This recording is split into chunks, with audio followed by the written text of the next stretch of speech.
घरोई चिकित्सा द्वारा ग्रह शांति हेबे। छोट छोट कार्य आमे आमर जो वीक अच्छी आम नाटाल चार्ट रे आमे ताको स्ट्रॉन्ग करि परिबा ग्रह मानकर आमर डे टू लाइफ रे आमे रूटीन वर्क को एते स्ट्रॉन्ग करिबा द्वारा मध्य आमे मनकर भाग्य को चेंज करिबा ए सब रेमेडी आपन को कहबी। नमस्कार मु डॉक्टर जयंती महापात्र मु आपण मानकु कहबी घरोई चिकित्सा द्वारा ग्रह शांति जेमती आमर तुटका सब फास्ट एड रे आमे करू छोट छोट छोट पड़ी जीवा भांगी जीवा कि हार्म हेले खंडिया खाबरा हेले घर चिकित्सा करू सेमती आमे माने मध्य ग्रह शांति पाई कि करि परिबा कारण लाइफ होची अनसर्टन अनप्रेडिक्टेबल मध्य ग्रह मानकर कोपरु केतेबेले सुख पाइबु केतेबेले दुख पाइबु केतेबेले सफर करिबु केतेबेले आमर आमे सेति पाई कि आमे बहुत यज्ञ करू होम करू पूजा करू आ अनेक समय आमे माने पैसार अभाव जो आमे पूजा यज्ञ करि पारुना ता सहित आमे माने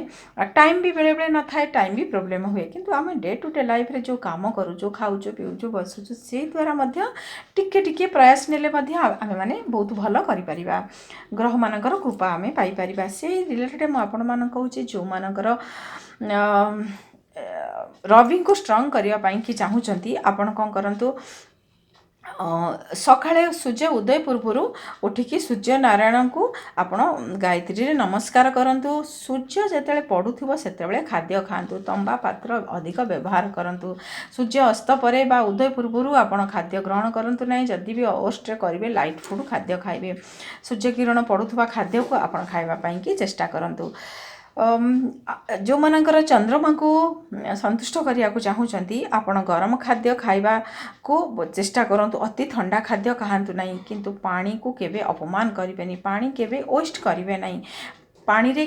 को जदि पानी रे आपण पाद माने पशुचंती नई समुद्र गड़िया कि स्नान करूचंती प्रथमे पादर हाथर टच दियंतु पादर टच केबे पानी रे फास्ट देबे नाही एहा जदि टिकी फॉलो करिवे चंद्र आपणकर स्ट्रांग हे जिवे। मंगल महाग्रह को स्ट्रॉन्ग करिया पाई कि भूमि रे सोइबे थरे लूण खाइबे नहीं मासे रे पूरा बिना लूण रे खाद्य खाइबे हनुमान चालीसा पाठ करिवे। जो माने बुध को स्ट्रॉन्ग करिया पाई कहउचंती ग्रीन फूड अधिक खांतु डेली आपण पूरा गाधेइबे गाधुआ जल रे जदि पारिबे गुजराती पकई कि गाधेइ पारिबे। जो माने गुरु को बृहस्पति को स्ट्रॉन्ग करिया को चाहूचंती नॉन वेज खांतु नाही हळदी खाद्य आपण हळदी खाद्य रे सब बेले खाइबे अधिक हळदिया खाद्य खाइबे मुंडरे हळदिया तिलक लगेबे। जो माने शुक्र को स्ट्रॉन्ग करिया को चाहूचंती बास्ना जल रे स्नान करिवे सफा कपड़ा पिंधिबे आ मीठा दही आपण खाइबे। जो माने शनि ग्रह को संतुष्ट करिया को चाहूचंती हनुमान पूजा करिवे सोरिष तेलर आपण राशि तेल सोरिष तेल जालिबे ई जो सब कहूची से निज निज बार रे आपण एडा सब करिवे। जो माने राहु को संतुष्ट करिया को चाहूचंती आपण रोगी मानकु सेवा करिवे आ तीर्थ भ्रमण मध्य कले आपण को राहु संतुष्ट हे जिवे। केतु को जो माने संतुष्ट करिया को चाहूचंती भोरु गाधेइबे तुलसी पूजा करिवे दुईटी पत्र रेगुलर खाइबे घर पाख घर खाद्य खाया को चेष्टा करिवे आ बाहर खाद्य अवॉइड करिवे न खाइबा पाई कि जो मानकर ग्रह नीचे रे अछंती आपण कोनोसी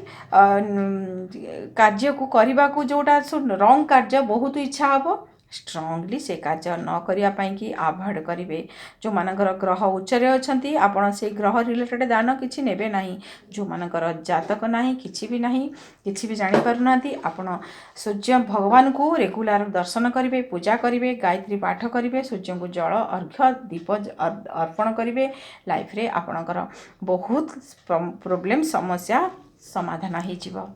धन्यवाद।